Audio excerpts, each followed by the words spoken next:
नमस्कार दोस्तों। आज की कहानी में हम लोग लंकापति रावण के जन्म की कहानी सुनेंगे। लोग लंकापति रावण को अनीति, अनाचार, दंभ, काम, क्रोध, लोभ, अधर्म और बुराई का प्रतीक मानते हैं और उससे घृणा करते हैं।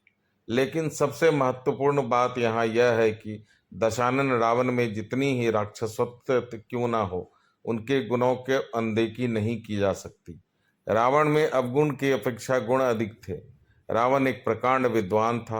वेद शास्त्रों पर उसकी अच्छी पकड़ थी और वह भगवान भोले शंकर के अनन्य भक्त थे। उसे तंत्र मंत्र सिद्धियां तथा कई गूढ़ विद्याओं का ज्ञान था। ज्योतिष विद्या में भी उसे महारत हासिल थी। कैसे हुआ रावण का जन्म?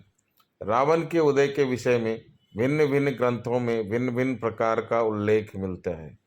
वाल्मीकि द्वारा लिखित रामायण महाकाव्य, पद्म पुराण तथा श्रीमद् भागवत पुराण के अनुसार हिरण्याक्ष एवं हिरण्यकशिपु के दूसरे जन्म में रावण और कुंभकर्ण के रूप में पैदा हुए।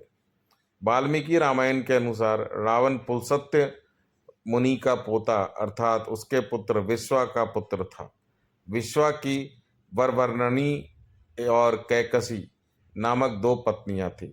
वरवर्णनी कुबेर को जन्म देने पर सौतिया डाह के वश कैकसी ने अशुभ समय में गर्भ धारण किया।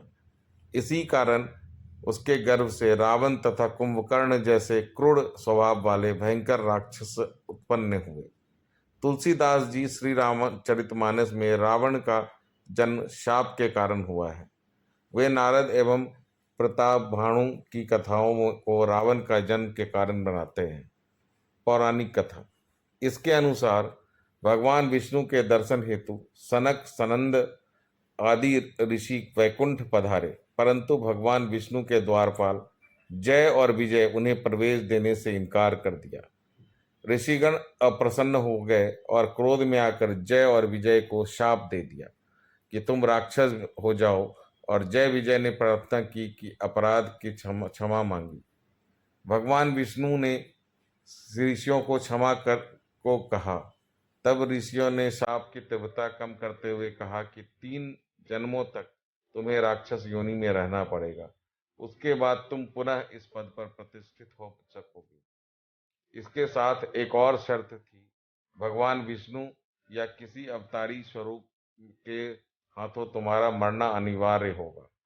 यह शाप राक्षस राज लंकापति दशानन के रावण के जन्म की आदि की गाथा है। भगवान विष्णु के ये द्वारपाल पहले जन्म में हिरण्याक्ष व हिरण्यकशिपु राक्षसों के रूप में जन्मे। हिरण्याक्ष राक्षस बहुत शक्तिशाली था और उसने पृथ्वी को उठाकर पाताल लोक में पहुंचा दिया। पृथ्वी की पवित्रता बहाल करने के लिए भगवान विष्णु को वाराह अवतार धारण करना पड़ा।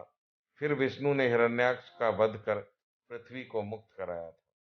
हिरण्यकशिपु भी ताकतवर राक्षस था और उसने वरदान प्राप्त कर अत्याचार करना प्रारंभ कर दिया था।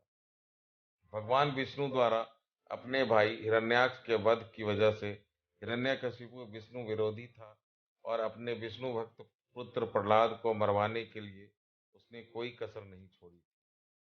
फिर भगवान विष्णु ने नरसिंह अवतार धारण कर हिरण्यकशिपु का वध किया था।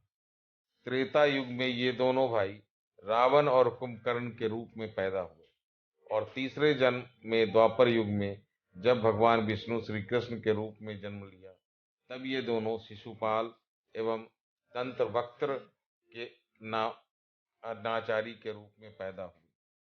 क्यों पड़ा रावण का नाम दशानन? रावण को दशानन कहते हैं। उसका नाम दशानन उसके 10 ग्रीव नाम पर पड़ा। कहते हैं महातपस्वी रावण ने भगवान शंकर को एक एक कर अपने 10 सिर अर्जित किए थे। उस कठोर तपस्या के बल पर ही उसे 10 सिर प्राप्त हुए, जिन्हें लंका युद्ध में भगवान राम ने अपनी बाणों से एक एक कर काटा था। यदि रावण ने कठोर तपस्या से अर्जित उन 10 सिरों का की बुद्धि का सार्थक और सही इस्तेमाल किया होता, तो शायद इतिहास में अपनी प्रकांड विद्वता के कारण अमर हो जाता और लोग उसे घृणा नहीं बल्कि उसकी पूजा करते। तो ये थी कहानी रावण के जन्म से जुड़ी हुई और कहानी अच्छी लगे तो वीडियो को लाइक और चैनल को सब्सक्राइब करें। नमस्कार।